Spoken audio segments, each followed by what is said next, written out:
hapon po muli sa ating lahat. At syempre po, dadako po tayo sa mari pong mayroon po tayong baguhan at dalhin po natin dito sa harapan para atin po siyang i-welcome. Praise the Lord. Meron po tayong si sister. Punta po tayo dito sa harapan para i-welcome po namin kayo.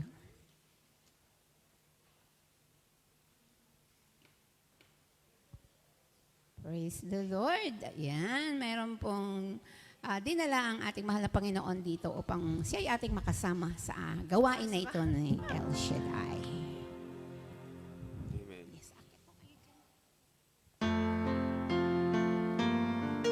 Tumayo na po tayong lahat at ating pong i-welcome si Sister.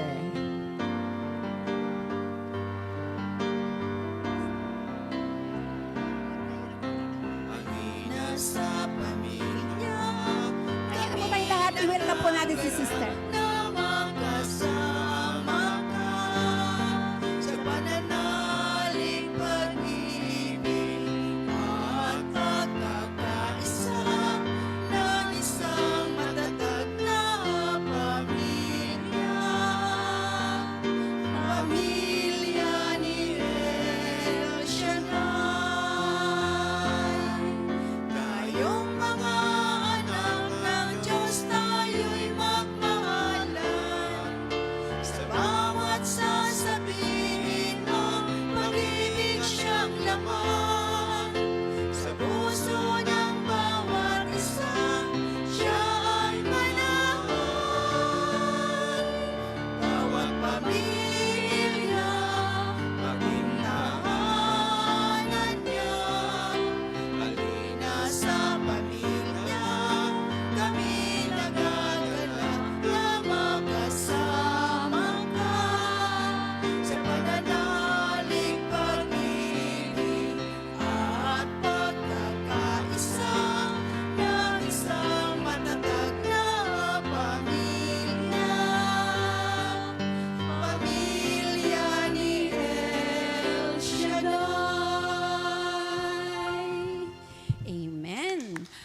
Isang malakas na palakpak po muli sa ating Panginoon. Sister, we are happy to welcome you in this family of El Shaddai.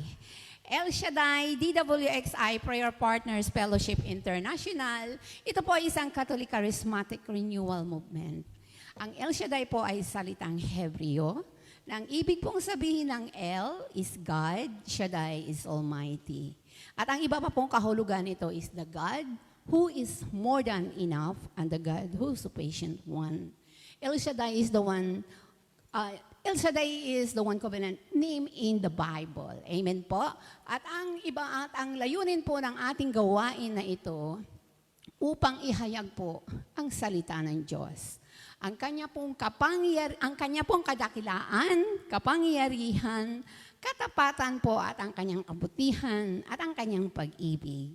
Nang sa ganun po ay maibsan ang mga taong may batpat po ng problema, ay meron po tayo.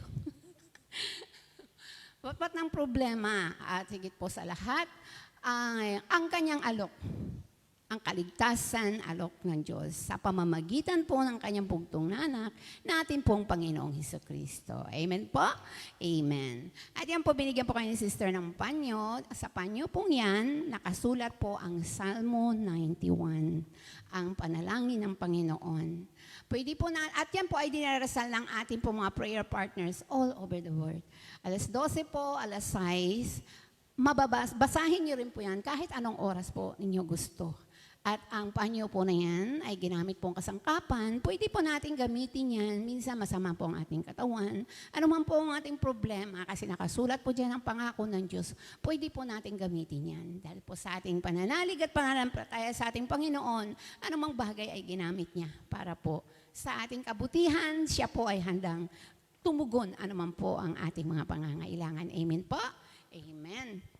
At siyempre po gusto po naming malaman ang inyong pangalan, ang inyong day off po at saan po kayo sa atin sa Pilipinas. Magandang hapon po sa inyong lahat. Ako po si Irene Zingapan, Tubong, Cagayan. Kararating ko lang po dito noong June 19. So, 2 weeks pa lang po ako dito sa Hong Kong. So, thank you kay Lord kasi binigyan niya ako ng mabait na amo at mabait din po si Lola na aking inaalagaan. Thank you po. Lord, yan. Talagang kay buti ng Panginoon sapagkat maaga niyong nakita at makilala ang ating mahal ng Panginoon at ang gawain ni El Shaddai upang patuloy po nating mas maunawaan ang salita ng Diyos. Salita ng Diyos na siyang magbibigay sa atin ng kalakasan sa anuman po mga problema meron po tayo. Amen po. Siyempre po, ang ating gawain mula po Lunes hanggang Linggo, ang Lunes hanggang Biyernes po, dito po tayo sa St. Joseph. Sabado at Linggo naman po, ay doon po tayo sa Saikong. Amen po. At mapapakinggan nyo rin po ito ang ating gawain na ito through YouTube po or FB Live. At saka sa El Shaddai Hong Kong chapter po. Okay? Okay. Thank you very much po. Kami po ay nagagalak at umaasa po kami na ito po ang simula na patuloy po kayong makapakinig ng salita ng Diyos. Amen po? Amen.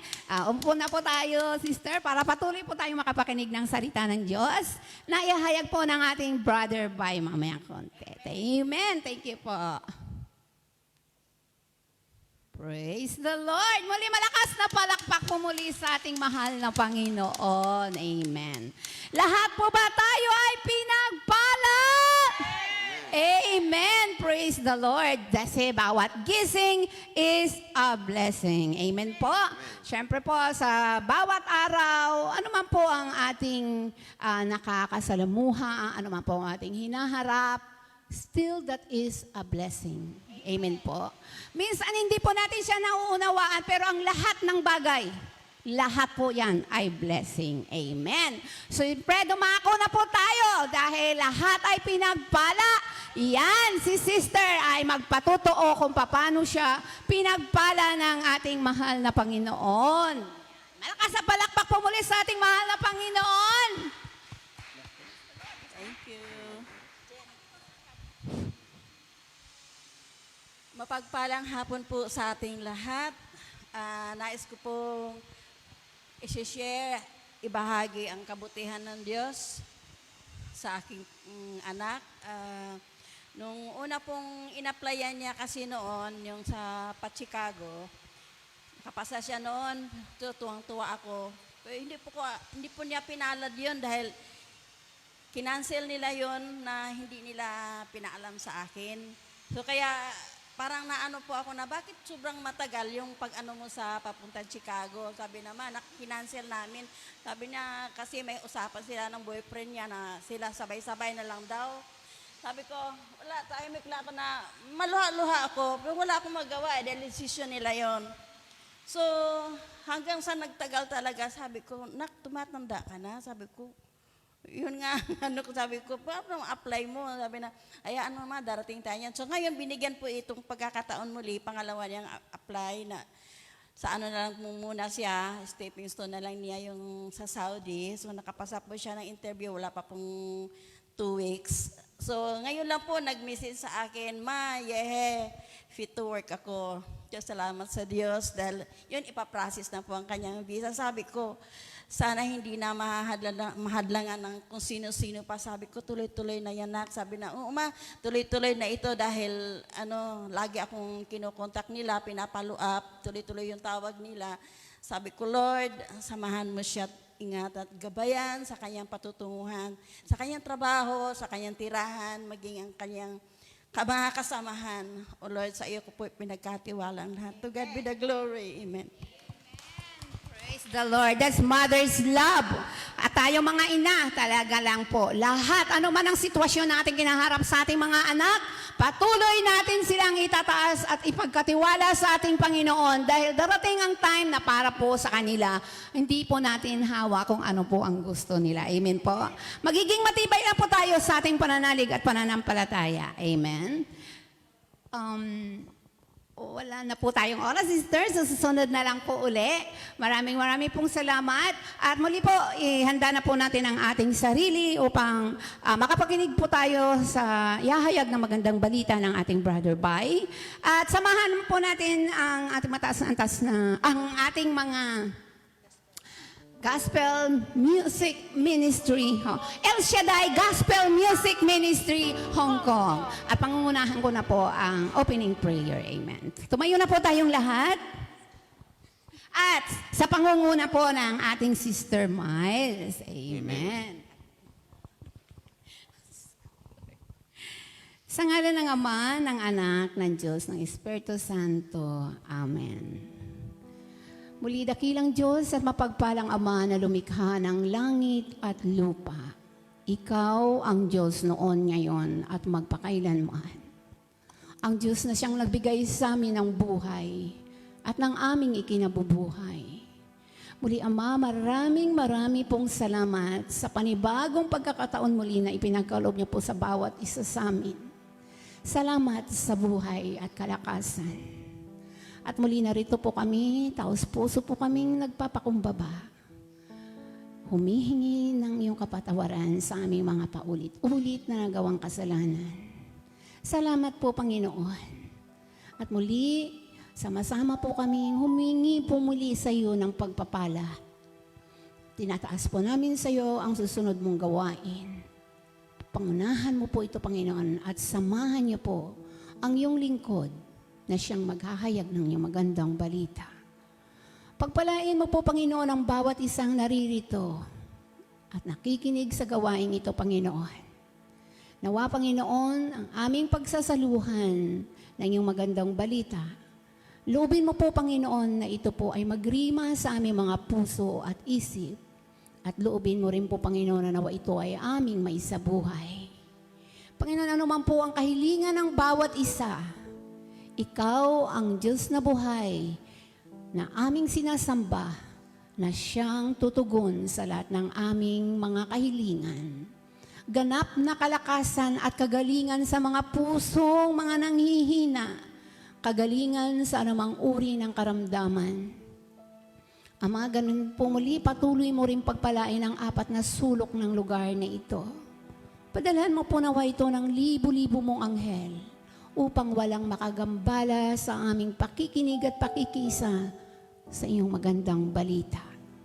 Ama, ano man po ang mga prayer requests ng bawat isang naririto, ngayon pa lamang po ang mga amin na po itong pinasasalamatan, inaangkin ng iyong ganap na katugunan. Ito'y ayon lamang sa iyong kalooban.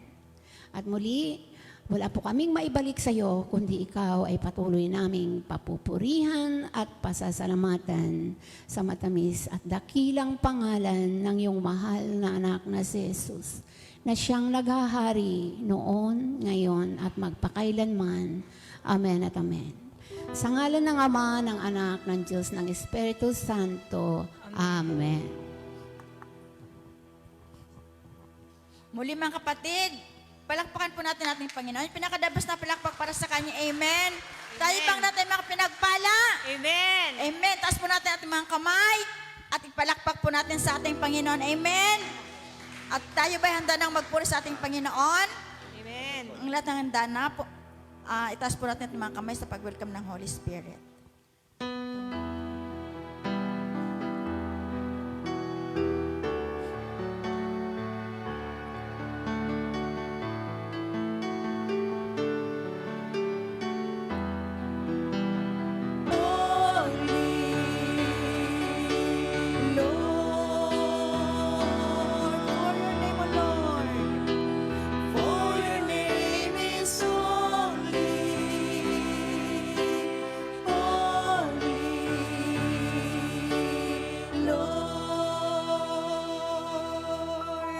Palakpakan po natin ating Panginoon, pinaka-the best na palakpak para sa Kanya. Amen. Amen.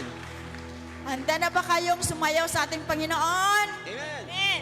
Sapagkat ang Espiritu ng ating Panginoon nasa atin, patuloy po natin siyang papupurihan at pasasalamatan. Amen. The Spirit of the Lord is within us. Amen. Ang lahat pwede sumayaw.